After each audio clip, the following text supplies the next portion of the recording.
Hey everyone, welcome back to the channel. Thank you for being here. My name is Andrew, coming to you from the beautiful Carolinas. Today's topic is going to be the narcissist keeps people as emotional hostages. Think about that for a minute. Everyone, if you like the content, please like, subscribe, and share. And for those of you out there that think I'm reading a script, no, I am not. I am speaking free flow as I always do, so I'll jump right in. The narcissist likes to keep people as emotional hostages. I don't say this lightly. This is 100% what the narcissist wants to do. They keep people that are important to them for a period of time as emotional hostages. What that means is, let's say that one of your parents is a narcissist, okay? I'm sorry to hear that, but that's just the way it goes. And if your parent is a narcissist, or perhaps both are or were, well, then you know what I'm talking about. Many times what they would do is they would play the victim, and they would say that they needed you to do A, B, and C, or they need you to do X, Y, and Z, because they would guilt you into doing things. Now, they identified way early on in your childhood who you were. Perhaps that you were and or are a kind, loving individual, maybe even an empath. But what they did is they weaponized your empathy or your emotions against you. That's one way the parent perhaps would isolate and or emotionally keep someone a hostage. So again, you could fly out, you could move as you get older, perhaps you move all halfway around the globe. Okay, I get it. Maybe you've identified that your parent is a narcissist or a toxic individual, and that's why you relocated. Here's the next thing. If you haven't gone no contact, block them, etc., then moving as far away as you want to will benefit you, and it will certainly. But the point being is the narcissist, i.e. your parent, still has the ability to call you during, let's say, Mother's Day or Father's Day or your birthday or Christmas, or they will tell you things that you don't want to know, perhaps even about your siblings, because perhaps you've identified now that your siblings and or other individuals in the family were toxic and or didn't benefit you. You see, narcissism is not only generational, but it's littered throughout families. It really is. Now again, I'm not insinuating that everybody on the planet is a narcissist. Nobody is perfect on the planet. We all have our concerns and our issues. However, narcissism is something that really must be grappled with. It must be harnessed and taken control of, because this has run prevalent throughout humanity since the day the planet was created and or started. I will assure you that. If you read about it in certain literature books, I won't mention any names specifically, that have been passed down throughout the eons and the centuries, you will see narcissism examples littered in these books and publications. Religious books is what I'm referring to. But the point being, that's just one example.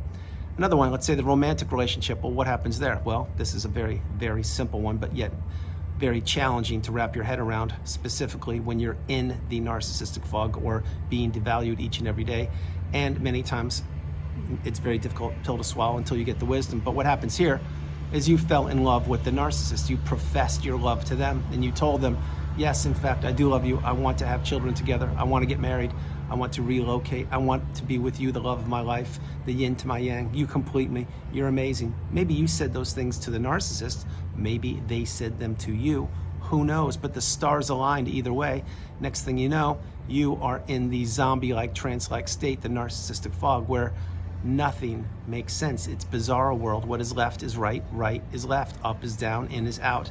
And this, again, was on purpose. The narcissist placed you there as an emotional hostage. They wanted you pining for them. Really get my message. They wanted you thinking about them. They wanted to have the ability, and they succeeded for the length of the relationship, believe me, to have you wonder where they are, who they're with, what they're doing, to experience FOMO, fear of missing out. I created that video last year or 2 years ago.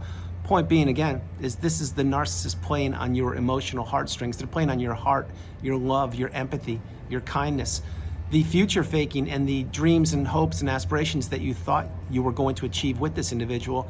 These are days never to come. They are nothing more than memories now, let's put it that way. But the point being is the narcissist kept you as an emotional hostage. Think about when the narcissist example would not be with you. Let's say that you were working and the narcissist was working. Say it's a friend, let's say it's a romantic relationship, or mom, dad, brother, sister, any relationship you want, friendship, whatever. Well, what would they be doing many times when you were at work and they were allegedly at work? That's right, they'd be blowing up your phone. They'd be texting you, saying, hey, I need help. You need to go to the store on the way home and grab peanut butter. Actually, grab the peanut butter now and leave work early. And you're like, what? I just got here. What are you talking about? But then they would be saying things like that to try to control you and to try to disrupt your energy and to try to have you not perform at a high level during your place of work. Believe me when I tell you, this happens each and every day. It's probably happening to you, or it has happened to you recently when you were in the relationship. Having said that, the narcissist knows who they are in relationships with. Everybody, from their children to their spouse, to their moms, their dads, their aunts, their uncles, their neighbors, their alleged best friends, i.e. the flying monkeys, business associates, clients, you name it, they know who these people are. And how I can tell you that is because the narcissist has radar. They have a undetectable radar to sense out what type of individual is until you get the wisdom on my channel. That now you have a shield, now you have a superpower to combat that undetectable radar. Now you are the winner. Now you can call checkmate. Now you have something to defend yourself against. It's called wisdom, it's called experience, it's called education, it's called becoming awakened and aware. And my hope, again, is that you're on the healing path and or you have healed properly. But getting back on track, they want to keep people, the narcissist wants to keep people as emotional hostages, because when you're in that fog, that narcissistic fog, and you are consumed by the narcissist, perhaps you're ruminating, perhaps you're thinking about them a lot, maybe you're not at work, maybe you're at home doing nothing but trying to get through the day, and perhaps the relationship ended recently, who knows? And that, I'm not saying this lightly and I'm not trying to trigger you, I'm just saying if that's the case, you have work to do, you have to break the trauma bond. Again, the narcissist placed you where you are, whether you know it or not. They looked at you, they sized you up. They said, okay, this person, which was you, they can provide A, B, and C for me. Maybe that is a home, maybe it is a car, maybe it is a lifestyle, maybe you're the person who pays their phone bill and gets them food and tolerates their poor behavior. Who knows? There could be so many different layers to this, but the narcissist is playing on your emotions, and it's not just love. Think about this. Think about how many people were and or are in narcissistic relationships, and they went from romance to roommate. In other words, it started off swimmingly, i.e. when you were in the love bomb / euphoric stage. Perhaps you moved in together, you had a couple of weeks or months of excitement and perhaps intimacy, who knows what happened. But then next thing you know, you became a little too comfortable in your own skin. The narcissist sensed this. They said, okay, I did my job here. Now I have them fall in love with me, or I really know who this person is. Now I will begin to pull away from them. It's the push-pull. It's the high-low. And as they pulled away from you, you were accustomed to, let's say, doing certain things for the first few months when you two moved in together. And now all of that is disrupted. Now you're not hearing from the narcissist as much. Now when you open the front door and you would go home, who would you see there to be in your house? Not to greet you, but who would be there in your house? Would it be Dr. Jekyll or Mr. Hyde? You don't know, you never knew. But what you did know is now that some time had gone by, and let's say a little more time went by, again, you went from romance to roommate. Now what happened? I'll tell you what happened. Slowly, you moved into, let's say, the west wing of the house. Slowly, the narcissist moved into the east wing of the house. Now you have separate bedrooms, but you're under one roof. The intimacy has drained up or dried up, whatever you want to call it. And now what are you doing? Now you're stuck, because perhaps you married the narcissist, and what happens here is you are now footing the bill. You are now paying their way through life, and you are providing for them, and you can't wait to get out of your house because the narcissist is in that house, and the narcissist, it's not a fun place to be. That's when you can cut the oxygen, the air with a butter knife, because it is so palpable. But when these kind of things happen, and believe me, I hear them frequently, then what the individual, which perhaps is you or was you, what you need to do is you need to figure out how to break free from this. And this is where the narcissist doesn't want you to break free. They want to play on your emotions. They want to keep you an emotional hostage. So what will they do? After a little bit of time goes by, they will have a day or two of, let's say, average behavior. In other words, how a healthier individual would behave. And when they do that, then you get drawn back in and you're thinking, wow, this person changed. This is great. I'm having a good weekend. This person really does love me, or they do care about me, or wow, we're being intimate. This is really good. Monday morning rolls around and boom, nope, they're right back to their old tricks. They're not doing laundry, they're not cleaning dishes, they're not picking up after the dogs or animals, they're not vacuuming. They're doing nothing but sitting in their room, maybe playing on their Xbox or watching videos of who knows what, but they're consuming you, and they played on your empathy, they played on your emotions, and they want to keep you trapped in that emotional hostage state under that roof where you're paying for everything and they don't care. What they're doing in that situation is they're playing the long game. They're gonna wait it out and drain you of your resources, your time, your money, your energy, your effort, your health, your looks, your social circle, your job, everything. They will bleed you dry slowly. And what are they doing then? I'll tell you what they're doing.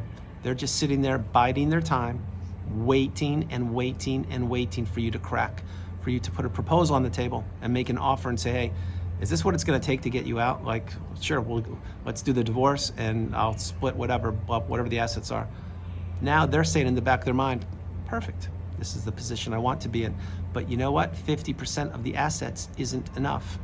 I'm gonna ask for 75% and see what happens. And in the meantime, I will give them the silent treatment, meaning you, and I will not communicate with them at all. I'll just continue to have them pay my way through life. Because why? Because I'm a leech, I'm a parasite, I'm an empty shell, and I wanna make their life, which was you, your life, miserable under the same roof. So now I'll go back to my wing of the house and I'll play my Xbox or whatever I do, and I will literally act like a petulant child who's having a temper tantrum, only this temper tantrum is a lifelong temper tantrum. And now you, the person watching the video, are stuck under these circumstances and you can't wait to get out. This is just one example of the literally hundreds of thousands of scenarios that take place. But using that example, the narcissist wants to keep you an emotional hostage because it's not about, maybe it could be about love. Maybe you were in the trauma bond there, who knows? But maybe it wasn't about love. Maybe you were so jaded, so fed up with the relationship after perhaps years or decades, and that same circumstances unfolded.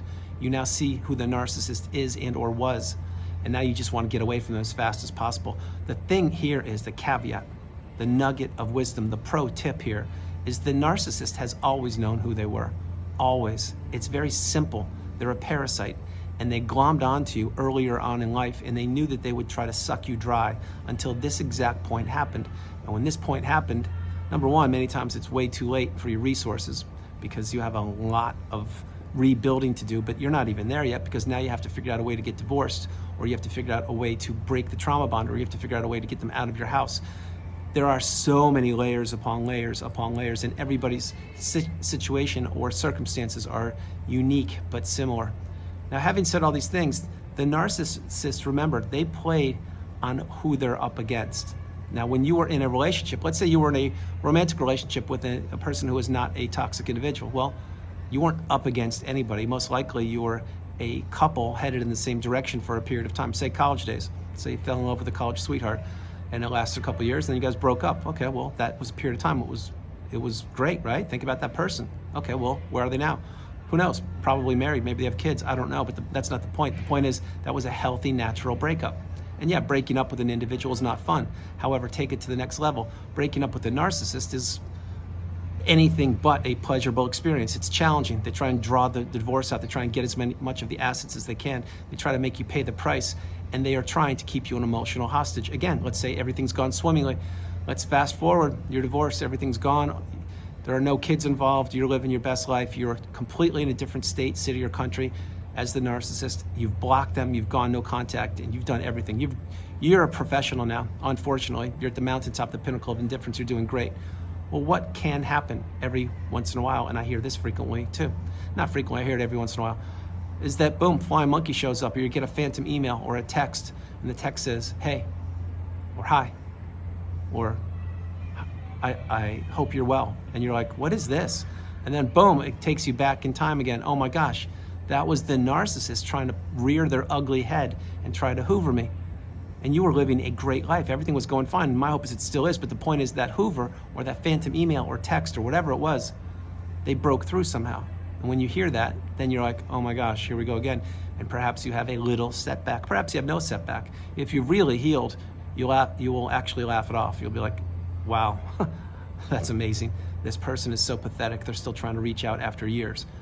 That's one avenue. But again, it could trigger you, it could upset you, but they are trying to play on your emotions, and the narcissist is always testing the water when you are in the relationship, beginning the relationship, when you're in it, and subsequent at times, i.e. the hoover. Now remember, the best path once you've gone no contact, blocked the narcissist, removed all flying monkeys and people associated with them, is to live your best life and to really heal and to journal, to meditate, to process childhood wounds, talk to a therapist who unfortunately has gone through the narcissistic abusive cycle, and meditate and just really focus on yourself. There's going to be a lot of time for you. You're going to need time to just be. But having said that, keep in mind, the narcissist is always on the prowl. They're always jumping from person to person, relationship to relationship. And what they want to do is many times recycle older individuals, meaning of relationship-wise. So that's why they keep multiple doors open when they can jump to one relationship to another and then devastate that person for a period of time and then jump to another relationship. It's a cycle. It just goes around and around and around. And once you remove yourself from the cycle, that is when you are free. That is when you are successful. That is when doors open for you. That is when the abundance happens. And that's when you begin to place your energy into yourself. Having said all these things before I close the video, the narcissist wants to keep you in an emotional hostage. It's completely true. It doesn't have to be romance. It doesn't have to be a child or a mom or a dad. It can be a friendship. It can be anything. The narcissist knows who they are working on.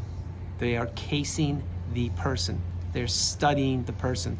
They're watching their mannerisms. They're watching who they hang out with. They're watching the clothes they wear, all these kind of things. That's why I watch this. Last example before we go. Say you join a gym as an example. Join the gym, okay, well, you joined it, and let's say you know nothing about narcissism. You go there, you're looking to get in shape or stay in shape, and you have all the fancy clothes, whatever you have, who knows.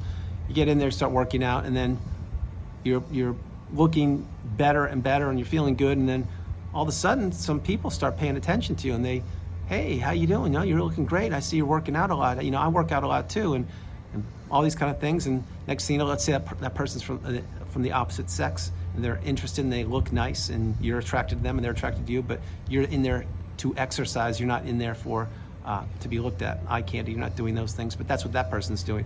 In other words, they're shopping for humans. They're looking for individuals, and they found you. Next thing you know, you two start working out together, and you start taking rides together, and perhaps you grab coffees together. One thing leads to another. Boom, you fall in love with that person, and then that person does not fall in love with you. What happens? Trauma bond is initiated. Here we go, all over again. And then what happens when that person discards you or the relationship ends? They go back to that same gym, and they do it again with another newbie, another unsuspecting individual. What do you have to do? I'll tell you, you have to heal. You'll never go back to that gym again because that gym now has bad or not good memories for you. You want nothing to do with the gym. Maybe you even don't work out anymore. Who knows? What I'm sharing with you is this is a cycle. It's the narcissist with the advantage until you get the wisdom on my channel. Then it is checkmate. It is game over. You now have boundaries. You are not a people pleaser. You are not a yes person. You can say no, the strongest word in the English language, and you now know your value. I hope you understand the message. So guys, that's the video. I hope you liked it. I loved doing it from the beautiful Carolinas. This is Andrew. Namaste. Have a great afternoon. Stay true, stay blessed. Continue to become awakened and aware, and understand you are the priority. You come first, second, and third. And understand the narcissist wanted you to be an emotional hostage. The whole truth of the matter is that was how they looked at you from the beginning when they saw you. How they tried to figure out how they could mold you and manipulate you and get you to do whatever they wanted. And at times when the relationship is over and after you're well on the healing path and or you have healed again, you may experience a Hoover. Many people don't. But if you do, think about how pathetic and weak that is on the narcissist part. They're trying to dip themselves back into that toe of the relationship with you to draw you back in so you fall for it again. Don't accept a Hoover. It's not good. It's really not good. But think about how shallow and pathetic these people are. It's just a cycle that goes round and around and around, and it doesn't stop. Get the message. Last time before I close the video, guys, I'm not reading a script. This is me in real life. So if you want a one-on-one session, drop an email at narcdailyvideos@gmail.com. Guys, no matter where you are on the planet, you are not alone. God bless you. I love you. You are not alone. I'll talk to you guys tomorrow. All right. Bye, guys.